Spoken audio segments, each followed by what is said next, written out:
de aparta asocio, ĉar en Francio bankokonto estas ligita al aparta asocio, do pro tio ni ankaŭ havas registritan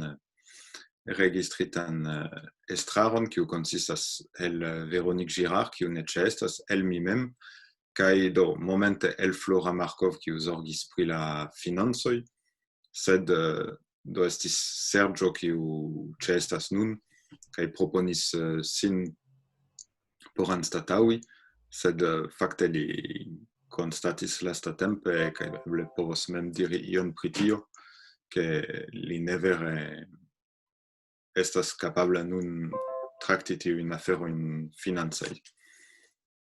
Do eble Serge, vi tuj diru kelkajn vortojn pri tio nur por ke ni finklarigu tiun punkton.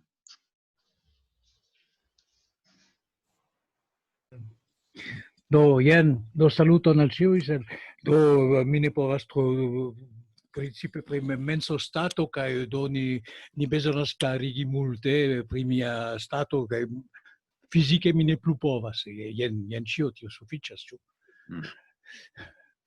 Bone, jes, do. Kaj do, tio signifas, kaj do mi povas diri ankaŭ ke Véronique, se ŝi ne ĉeestas, tio estas ankaŭ ke ŝi spertas gravajn personajn problemojn nuntempe. Do ni estas en tiu stadio ke la oficiala administra gvidantaro de la fako ne estas vere funkcii kapabla kaj ne funkcias kiel vera gvidantaro, kaj do estis pluraj plendoj dum la jaro pri ne funkciado de la fako, kiu estas do ligita al tiuj diversaj personaj situacioj. Intertempe tamen antaŭeniris konkrete kelkaj aferoj, do estas tiu libro pri reeldono de Vojaĝo al Kazoĥinio, kiu estas kuneldonado de SAT kaj de Bialistoka Esperanto-Societo, kiu devus aperi jam nun dum la kongreso, do eble Przemek diros kelkajn vortojn pri tio. Estas alia projekto pri veganismo, kiu ankaŭ proksimiĝas al fino kaj estas nun en la presejo, kaj estis ankaŭ kuneldonado kun reeldono de la rajto de pigro de Paulo Lafarge, kunlabore kun Monda Asembleo Socia MAS, kaj do ĝuste lige kun tio Vilhelmo ĵus sendis pli konkretan proponon pri daŭra kunlaboro inter Satefoko kaj MAS. Do eble oni simple traktu laŭvice tiujn tri jam aktivajn projektoj, kaj poste estas ankaŭ unu alia pri kiu mi ŝatus iomete bilanci, ĉar ĝi atendas de tre longe, kaj Filip, kiu zorgis pri tio, ankaŭ ĉeestas ĉi tie, estas la reeldono de La Silento de l'Armiloj. Do sed eble ni povas komenci per Kazoĥinio. Yes, bone, volonte. Do la eldono estis planita por la Bialistoka kongreso. La ideo estis, ke ni eldonos paperan libron, kiun mi kompostos, kaj por kiu Carlo Minaja verkos antaŭparolon, kaj estos ankoraŭ unu artikolo en ĝi. Kaj ke eventuale la ideo estis, ke ĉiu partoprenanto de la kongreso povus ricevi senpage sian ekzempleron. Poste aperis ideo, ke oni povus ricevi siaspecan kuponon, kaj se iu nepre volas porti kun si grandan libron, povus aŭ transdoni la kuponon aŭ ekzemple uzi ĝin en alia situacio, ricevi la libron, ni diru ekzemple en la sidejo de SAT en Parizo. Ekzemple tio estis la ideo. Do por ĉi-jara kongreso ne havas sencon por ĉi tiu kongreso ekzakte eldoni ĝin papere. La libro estas kompostita. Ĝi konsistas el la teksto de Satmari, el artikolo de Maria Berecki pri Sándor Satmari, kaj el antaŭparolo de Carlo Minaja, kiu bele resumas ĝuste tion, kion ni tre bezonis, resumas kial oni eldonas la libron kaj ĝenerale parolas ankaŭ pri la teksto. Do la libro estas kompostita, ĝi ne estis sendita al presejo, ĉar mi fakte volus ankaŭ kun vi diskuti, ĉu ni nun presu ĝin aŭ ĉu ni atendu ĝis la sekva jaro. Tomasz Chmielik, kiun kelkaj el vi almenaŭ konas, estas homo, kiu ofte tradukas librojn, kiujn ni eldonas en Bialistoka Esperanto-Societo, sed li ankaŭ kunordigas laboron iel, li ankaŭ estas foje redaktoro. Do ekzemple en septembro ni eldonos dramon de Słowacki Baladina, kaj li mem verkis nenion por tiu libro, sed li kunordigis iom la laboron, kaj la tradukon faris Lidia Ligenza el Krakovo. Do la libro estos entute circa 300 paĝa. Por kompari, verŝajne oni povus kompari kun tiu ĉi poemaro de Wiesław Kazanecki, kiun ni eldonis antaŭ kelkaj jaroj. Ĝi estos iom pli granda ol tiu, se temas pri la dikeco, iom malpli granda ol verkaro preskaŭ kompleta de Max Blecher, kiun ni eldonis antaŭ 2 jaroj en Bialistoko. Do la ideo estis eldoni ĝin kun malmola kovrilo, tiel bindita. Apud Lublino en suda Pollando estas presejo kun kiu ni kunlaboras de multaj jaroj kaj kiu havas tre favorajn prezojn, kaj tiu presisto estas tre helpema ĉiam pri eldonaĵoj, pri eldonado de Esperanto-libroj. Jen, kaj la ideo estas presi ĝin. Ni povus fari tion ĉiare kaj simple konservi la stokon, ĉu ne, por la venonta jaro, por tiuj, kiuj venus al Bialistoko, kiuj volus ricevi ĝin, kaj la ceteron sendi al Parizo, aŭ eventuale la parton konservi por Bialistoko. Aŭ ni povas atendi ĝis la sekva jaro. Do mi persone pensas, ke valorus tion presi jam nun, ĉar la kompostaĵo estas preta. Mi tamen ŝatus ankoraŭ sendi ĝin al Carlo Minaja, por ke li provlegu la tuton, aŭ almenaŭ sian antaŭparolon, sed plej prefere la tuton, kaj al aliaj interesitoj, por ke tio estu jam fermita, ĉu ne, la komposta parto estu jam fermita. Presado daŭras 1 semajnon, do oni povas tion fari tre rapide, kaj ekde forsendo de la kompostaĵo ĝis la ricevo en Bialistoko entute pasas 2 semajnoj, 2 kaj duono, io tia. Do temas pri sufiĉe rapida afero. Ĝis nun niajn eldonaĵojn ni kutime faris en maksimume 300 ekzempleroj, sed la kvanto dependas de tio, pri la kvanto pri kiu interesiĝas Sat eventuale. Mi scias, ke la libro elĉerpiĝis en la stoko, kaj ankaŭ tio influis la decidon reeldoni ĝin, ĉu ne? Do kompreneble, ju pli da ekzempleroj, des pli la prezo estas malalta, sed ĝenerale presi librojn en tiu ĉi nia presejo sud-pollanda estas vere malmultekosta afero. Cetere oni ankaŭ demandis, ĉu ne estus pli bone presi eldoni ĝin kun mola kovrilo.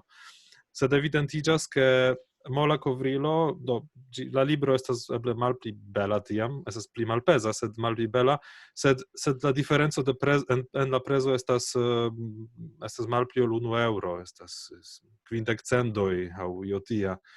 Do aspektos simple pli bone, kiam estos en malmola kovrilo, kaj verŝajne tio estos pli bona, mi pensas. Entute la libro devus kosti ĉirkaŭ, por eldoni ĝin, por presi ĝin, devus kosti ĉirkaŭ 6 eurojn por 1 ekzemplero. 5, mi dirus eĉ, 5 eurojn por 1 ekzemplero. Io tia. Por 200 ekzempleroj. Se estus pli malmultekoste. Jen. Cetere por la congresso ni anco planis eldoni alian libron, do iam ne engaĝante sat, sed eldoni libron de tatara verkistino, kiu la ideo estis inviti ŝin al Bjalistoko kaj fari prezenton de ŝia libro ĉi tie. Ŝi loĝas en Rusio. Temas pri tatara aŭtorino kiu verkis pri Krimeo. Estas tre interesa libro. En nia regiono loĝas tataroj, do povus esti interesa renkontiĝo ankaŭ kun ili kaj engaĝo de la minoritato tatara de nia regiono. Sed tio estas jam flanka afero.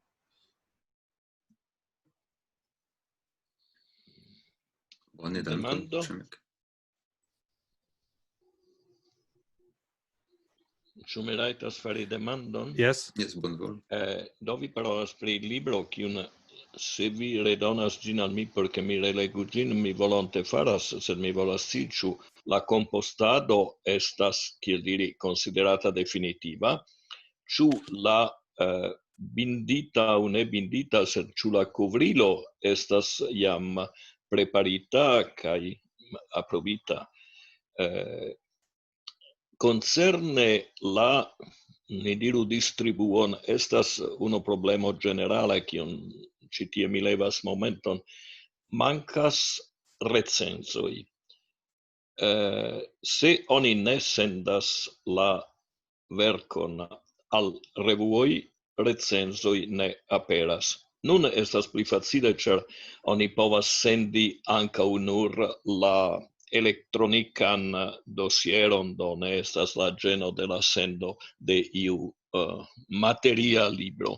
Sed oni devas stimuli recenzojn, alikaze la publiko, ne nur la esperantista, generale, ne estas legema.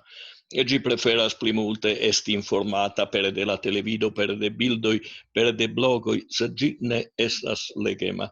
Oni devus stimuli ĝin, kaj laŭ mi recenzoj pri libro aperanta estus gravaj. Do composto ne estas definitiva. Mi kun granda plezuro modifos ĉion laŭ viaj rimarkoj. Se temas pri la kovrilo, mi faris nur skizon. Mi ne faris definitivan projekton de la kovrilo.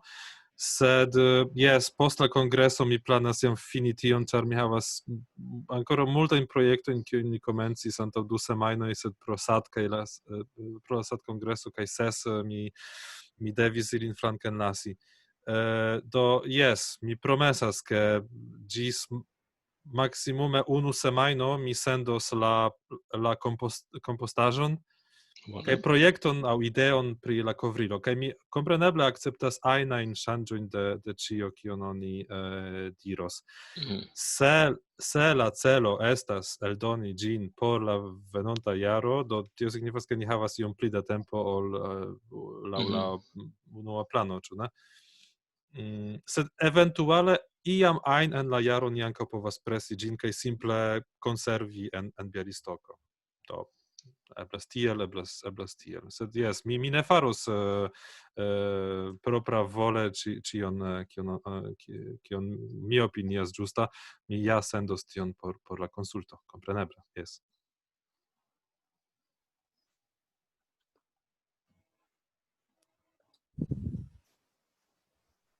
Deto ŝajne levis la manon. Yes. Mi multe ŝatas la ideon de la reapero de Vojaĝo al Kazofinio, ĉar inter alie mi scias ke ekzemple en Italio okazis ke iu demandis pri la libron kaj la itala libroservo ne havas ĝin, do ĝi ne vendeblas. Kaj mi demandas min, ĉu indas atendi vere la venontan kongreson. Mi pensas ke estus pli praktike kaj ĝuste kaj utila eldoni ĝin kiel eble plej baldaŭ, recensi la libron kiel diris Carlo, tiel ke la libro jam povas komenci regule esti vendata. Kaj tio estas, mi pensas, ekonome bona afero ankaŭ por por eldoneio. Tio estas mia opinio. Mi pensas che ne indas attendi denuntiare.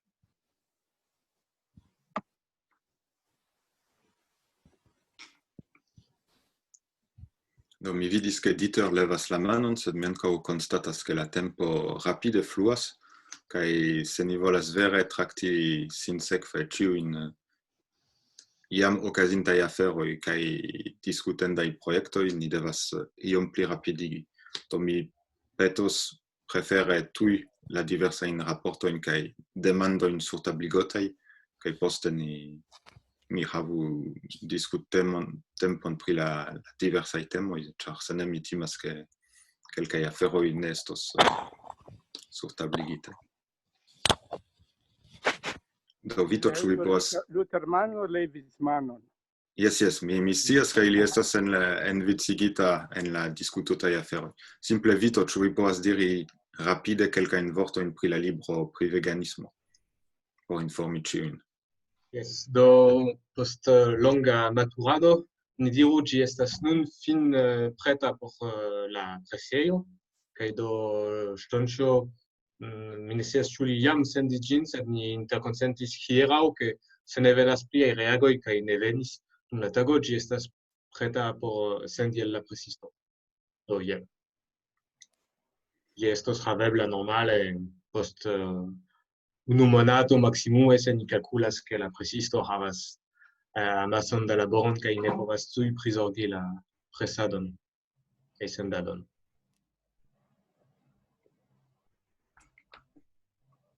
Bone, dankon. Do Vilhelmo, ĉu vi povas rapide ankaŭ resumi kio okazis pri la rajtoj je pigro kaj ankaŭ surtabligi vian proponon pri kunlaboro inter SAT kaj MAS?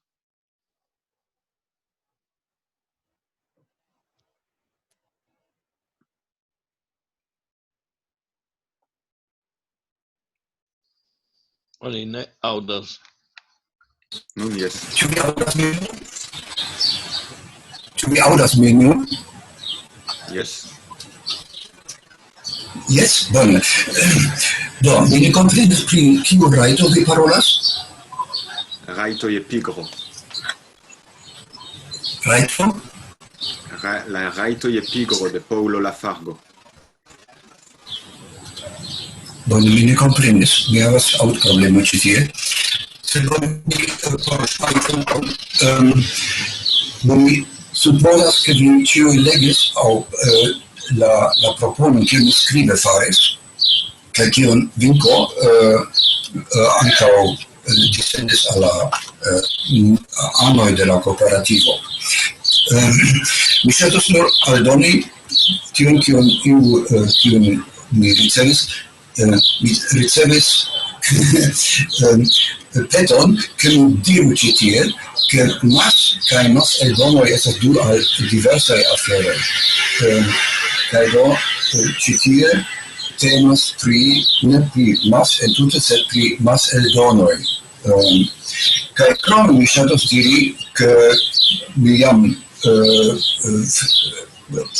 por faciligi la tutan rilaton estus pli bone se mi simple aliĝos al la kooperativo, se tion vi akceptas post la paro de mia kotizo.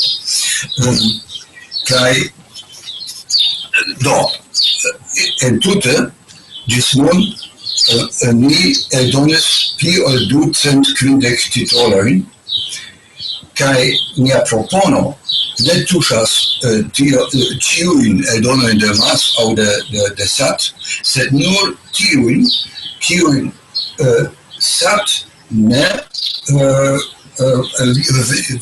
kies projekto venas de SAT mem, kaj kiujn SAT ne povas aktuale iel eldoni aliloke. Do principe temas pri reeldonoj de la libroj iam eldonita en la broŝurservo de SAT, kiun Kribo siatempe presis. Precipe pri tio, sed ankaŭ pri aliaj aferoj, kiujn sat elemento pro diversaj kialoj ne povas rapide eldoni. Estas eble pli limigita propono ol kiel oni imagis se oni nur legis la tekston kiun ni sendis.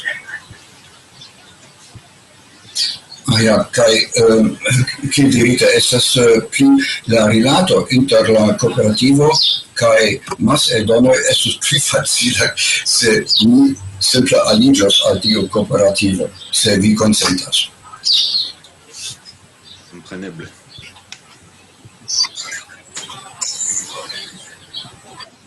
Do dankon Vilhelmo por la klarigo. Kaj mi ŝatus ankaŭ se Filip ĉeestas kaj povas malŝalti sian mikrofonon, ke li diru al ni kelkajn vortojn pri la silento de la armiloj, ĉar tio estas projekto kiu de jaroj estas forgesita kaj estus bone intrakti ĝin.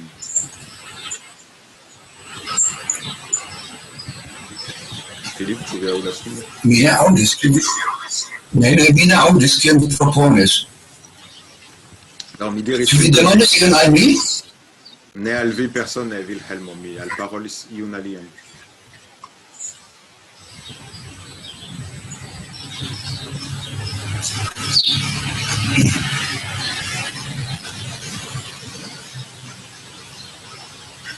Do, ŝajnas ke Filip ne estas nun konektita aŭ nun reago kapabla. Do mi simple volas diri ke pri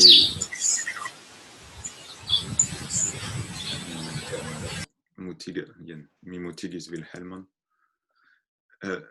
Do mi volis diri pri la silento de la armiloj, ke do Filip parolis pri ĝi jam en la Sat-Kongreso en Nitra, li prelegis, do la libro estis enpaĝigita de Sergio, sed Sergio ne certas ke li havas la lastan version de la finkontrolita dokumento, do tio estas klarigenda kun Filip, kaj plie li... Do, mi povas interveni, ĉu? Yes. Do, fakte, se mi enpaĝigis, mi certe havas, sed mi ne certas, car ĝuste mia problemo estas pri la memoro, kaj do, se vi asertas, ke mi enpaĝigis ĝin jam, do ĝi estas farita, kaj mi havas ĝin. Ne timu, mi nenion forviŝis, ĉu? Bone, en ordo. Do, temo fermita, kaj do mi simple volis ke estu klare ankaŭ al Filip, ke ni ne forgesas la temon, eĉ se ĝi malfruiĝis.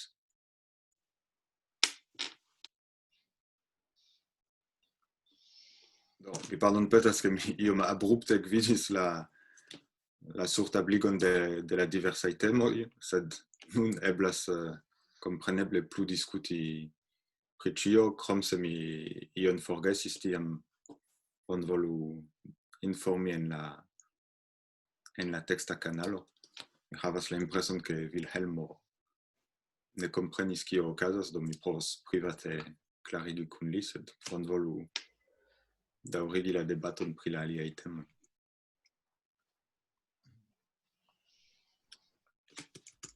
Do, denove, ĉu mi povas interveni?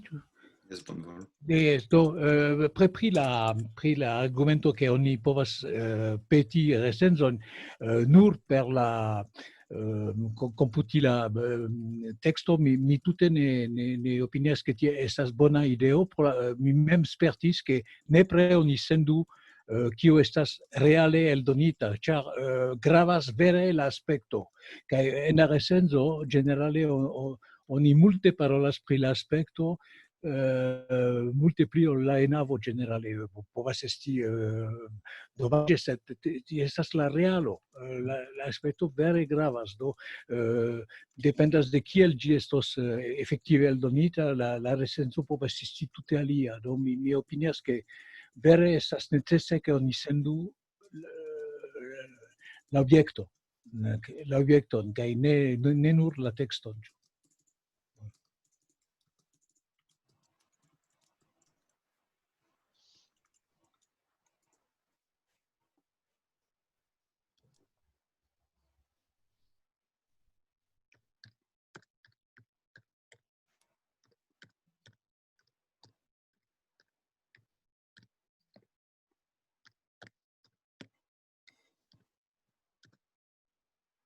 Do dito mi ne ebligis al vi esprimiĝi iom pli frue, ĉu Mi havas via demandopeto plu validas aŭ novaj eldonprojektoj pri vere novaj libroj, ke ne arkaikaj antaŭ 100 jaroj, vere modernaj libroj. Mi parolis pri libro pri pandemio. Do eble tio estos estonta libro, sed iom pli aktuala libro, ĉu vi komprenas? Ne pri paciento, sed pri nuntempo, vere pri modern, pri aktualaj temoj. Kiu verkas ĝin? Aŭtoroj, ekzistas aŭtoroj en Esperanto, ekzistas sufiĉe multaj, jes. do Vito rimarkigas ke veganismo estas aktuala temo kaj ke la libro pri veganismo aperis originale en 2017. Bone, dankon pro la informo. Do veganismo, bone, dankon pro la respondo. Do ĝuste pri pandemio fakte mi devis ankaŭ transcendi iun peton kiu alvenis tra Guy Cavalier per poŝta letero, kiu estis de Michaelo Scherm, do kamarado de SAT, kiu ŝajne nun ne volas uzi reton, kaj sugestis ke oni traduku La peston de Albert Camus, ĉar laŭ li ĝi estis plene aktuala verko, sed do kompreneble temas pri grandega laboro, do li mem proponis sin por la eventuala provlegado kaj helpado en lingva kontrolado de la manuskripto, sed do estas probleme kun tiuj proponoj, ke se homoj venas kun ideoj kaj ne mem pretas antaŭenigi la laboron, ni povas ofte simple nur registri ilin.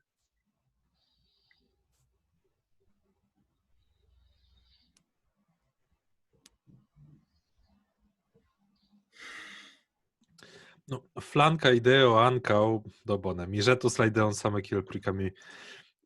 Estis fakte la ideo estis donita de Paucio en la Barcelona Kongreso. Reeldoni aŭ fakte eldoni plenan verkaron de Lanti en ia bela formo, ĉu ne? Verŝajne kelkaj partoj. La projekto enretigi la tekston en Wikifontaro estis eble la unua paŝo por tio, por almenaŭ mordigi la tekstojn kaj fari ilin en cifereca versio. Verdire mi ne certas ĉu por la venonta SAT-kongreso ni sukcesus tion fari, sed se estas intereso pri tio, ĉu ne prilabori tekstojn de la antikaj eldoni ilin en libra formo aŭ en kelkaj partoj, mi volonte povus dediĉi min por tiu tasko, por iel helpi aŭ komposti, ekzemple. Kiom ampleksus la tuta verkaro de Lanti?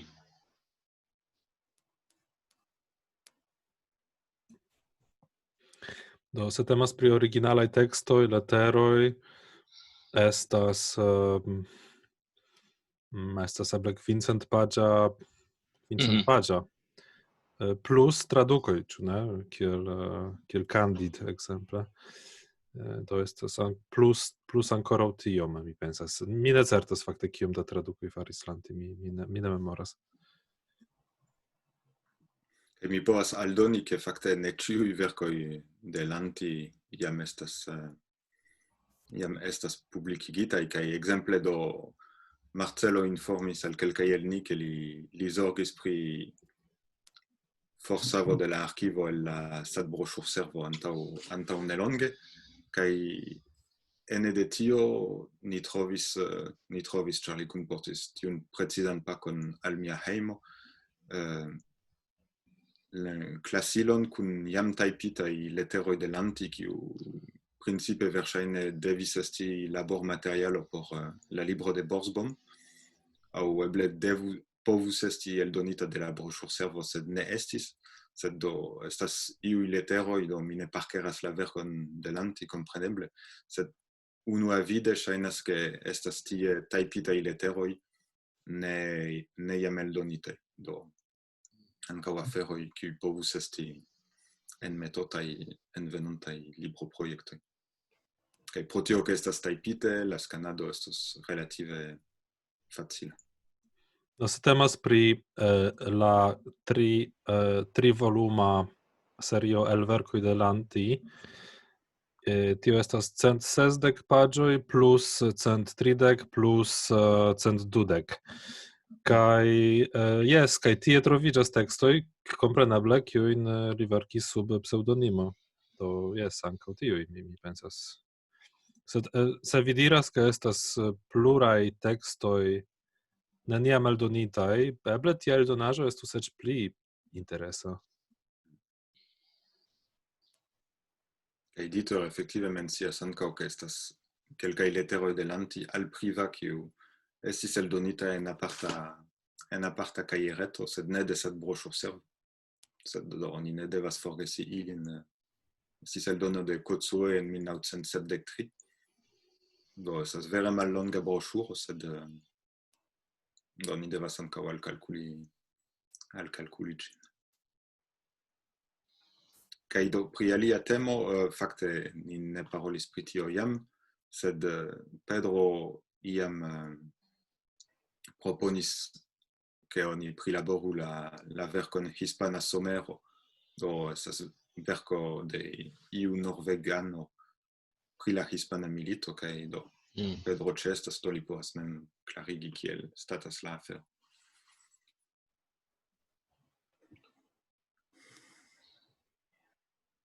Bone, ni ricevis la manuskripton pri ĉi verko kaj ni tuj komencis labori super ĝi. La verko estas, la enhavo estas tre interesa, la aŭtoro estas Norman Krie, kiu estas rekonata en Norvegio. Li alvenis Hispanien kaj partoprenis kiel korespondanto en la Hispana Milito. Kaj havas propran sperton pri tiu milito. Li skribis pri tiuj spertoj kaj tiu verko aperis en la norvega.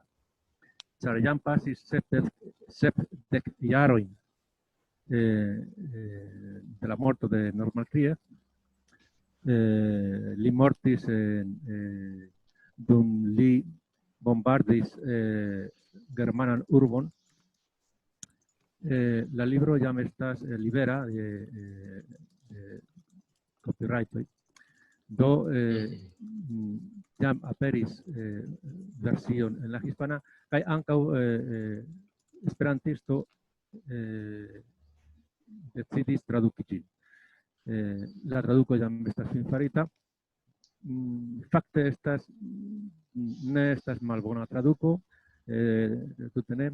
Sed ni estas tre perfektiĝemaj kaj ni deziris ke la versio kiu ni ricevas estu rekte kontrolata komparata kun la originala norvega teksto. Do ni serĉis norveglingvano kiu povus tion fari. Fakte ni kontaktis kun taŭga persono kaj li fakte entreprenis la taskon. Sed poste por diversaj cirkonstancoj la tasko prokrastiĝis kaj daŭre prokrastiĝas, do ni decidis ne plu atendi kaj komenci la publikigon de tiu verko felietone en Sennaciulo. Do ĝi aperos iom post iom en la revuo en nia revuo. Poste tre eble ni publikigos ĝin libroforme. Sed dume ĝi aperos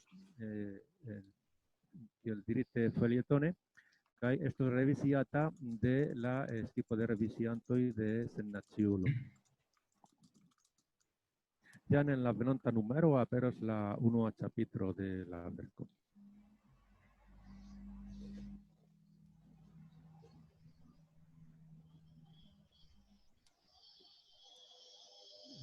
Janos levas la manon. Yes. Mi havas aktualan demandon. Mi kutimas traduki romanojn, artikolojn, diversaj literaturaĵoj.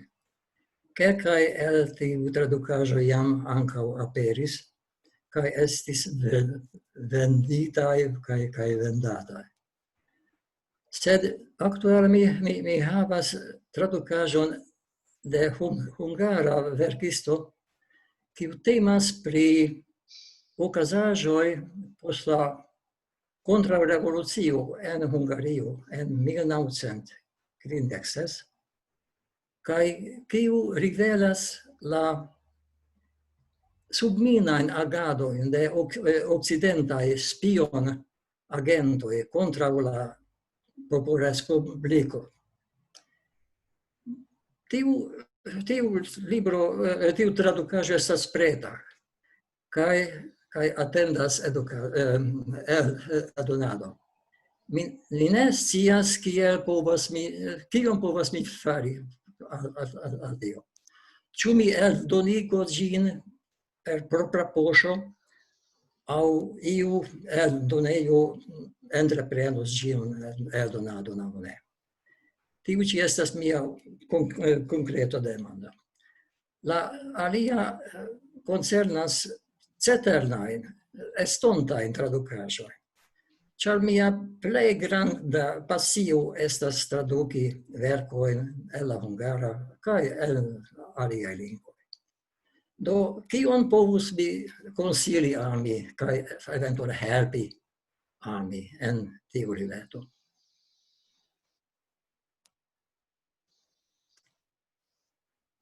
Tio estas mia demando.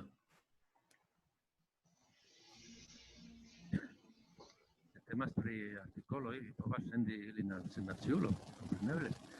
Kaj si temas pri libroj, vi povas sendi la proponon al la Eldona Fako Kooperativa, kaj ni pristudos la aferon.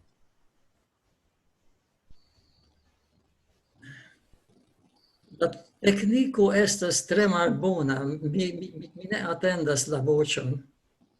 Ne aŭdas. Do mi pensas ke mi komprenis kion diris Pedro. Vi povas sendi artikolojn al senaciulo, se temas pri mallongaj tekstoj, kaj se temas pri libroproponoj, vi povas sendi ĝin al la listo de la Eldona Fako Kooperativa, kaj ni pristudos ĝin. Do pri libroj, pri romanoj, do ne temas nun? Jes, vi povas sendi proponojn pri tio. Yes. Kaj do ĉemek ankaŭ. Do estas ebleco por eldonigi ĝin. Jes. Yes, mi dankas vin. Yes. Do ĉemek nun vi povas. Jes, mi nur volis memorigi, ke la 1 de januaro la verkaro de George Orwell fariĝas publikaĵo en Eŭropa Unio. Do ni povas ekzemple traduki lian, mi ne scias, la omaĝon al Katalunio, ĉu ne? Aŭ por ne mencii 1984 aŭ aliajn verkojn, sed la tuta verkaro de li la 1 de januaro fariĝos publikaĵo, publikhavaĵo.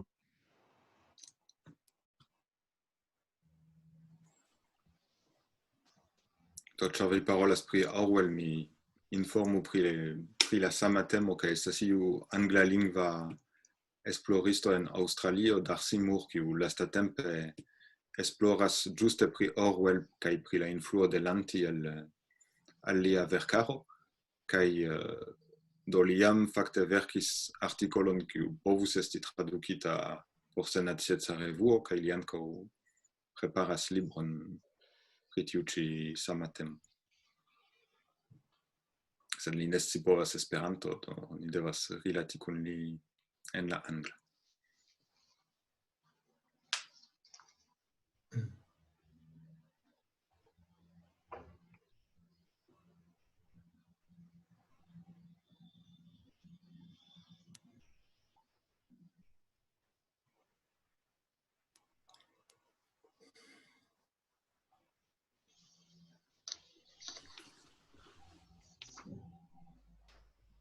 Dankon, Brandon, mi notas vian mesaĝon. Ĉu aliaj volas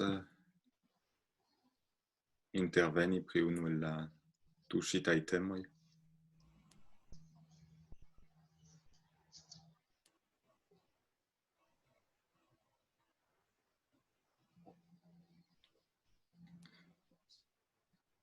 Do eble mi komentos ke ĝenerale kio okazas estas ke dum la jara kunveno ni sufiĉe facile kaj efike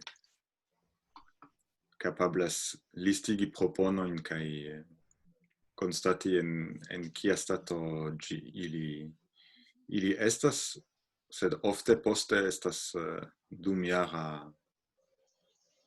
dumjara lamado kaj malvigla reagemo pri kelkaj aferoj kiuj faras ke iuj projektoj planiĝas kaj foje forgesiĝas. Pardonu, ĉu ni havas statistikon de la vendoj de la lastatempaj publikaĵoj? Do statistikon Pli malpli.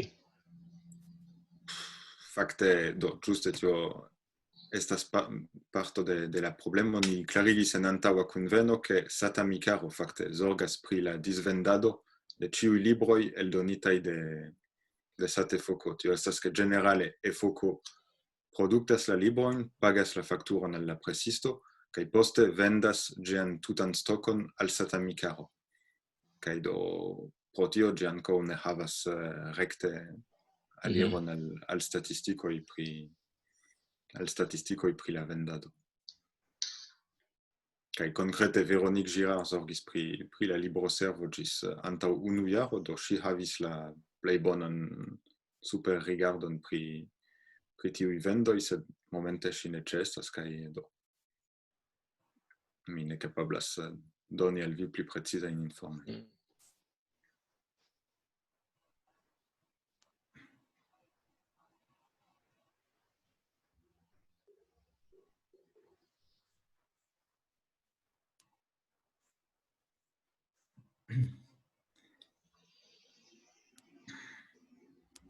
Yes, Janusz.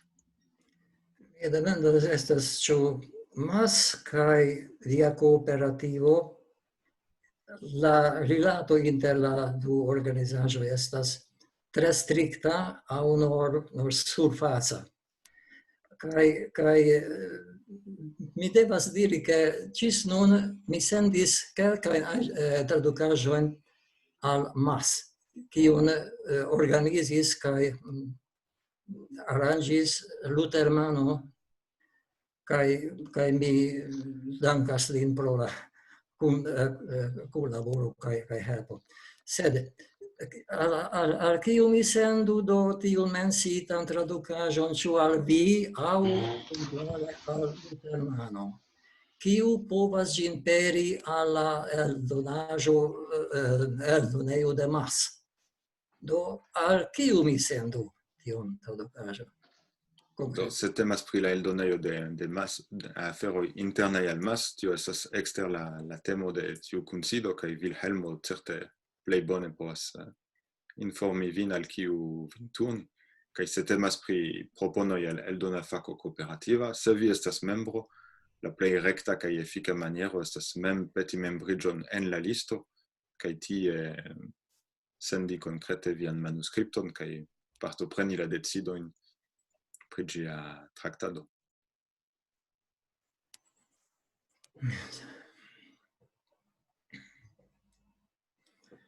Do fakte Vilhelmo mem ne diris ion pri la rajto de pigro, ŝajne li misaŭdis kiam ni komunikis pri tio. Temas pri reeldono de broŝuro siatempe presita de Kribo, Christian Baudet.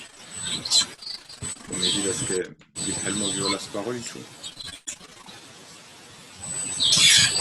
Yes, se mi estas poste membro de la kooperativo, kiam la kooperativo simple decidos kie eldoni, ĉu ĉe la kooperativo aŭ ĉe MAS.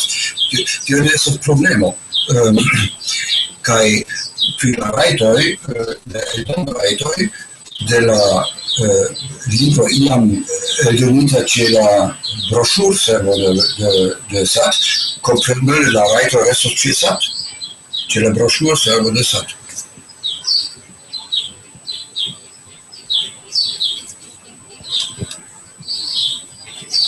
Bone, dankon por la komento. Kaj do Vilhelmo faris al mi demandon private kiu koncernas ankaŭ ĉiujn pri al kiu konkrete sendi la presitajn librojn en Parizo, kaj do mi devas konfesi ke nuntempe mi ne scias kiu praktike ricevus la pakon en la libroservo de Satamikaro kaj kies telefonnumeron mi devas doni por esti certa ke la alvenintaj libroj estos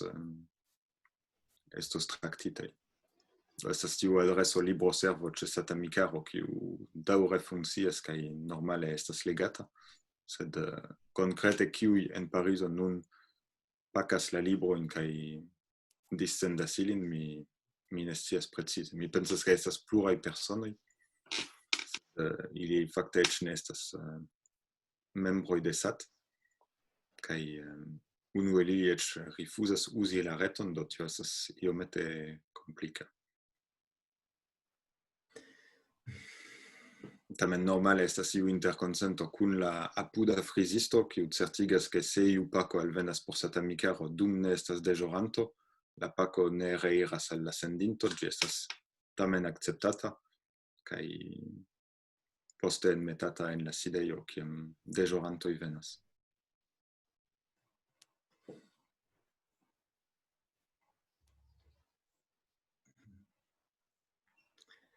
Yes.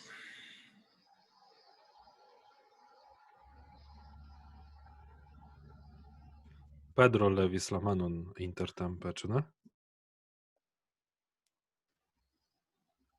Yes, sed estis por ĝuste diri tio, kion ĵus diris Vinko. SATEF sendis siatempe librojn al Parizo, kaj la adreso por sendi estis la frizejo, kio estas apud la sidejo de Satamikaro.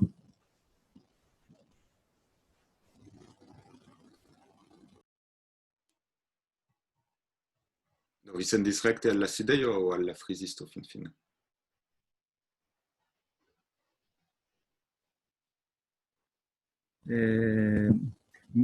Mi ne memoras ekzakte, sed iamaniere mi indikis al la portisto, mi indikis ke okaze de problemoj li povis lasi la librojn, deponi la librojn en la frizejo. Jes, bone.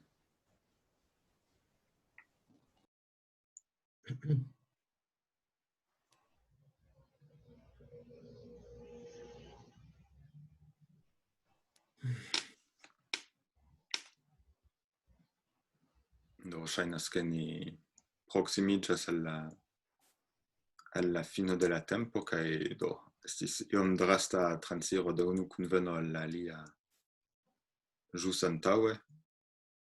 Do eble estas saĝe antaŭvidi nun kelkminutan paŭzon antaŭ la posta programero, se neniu plu havas ion por komenti.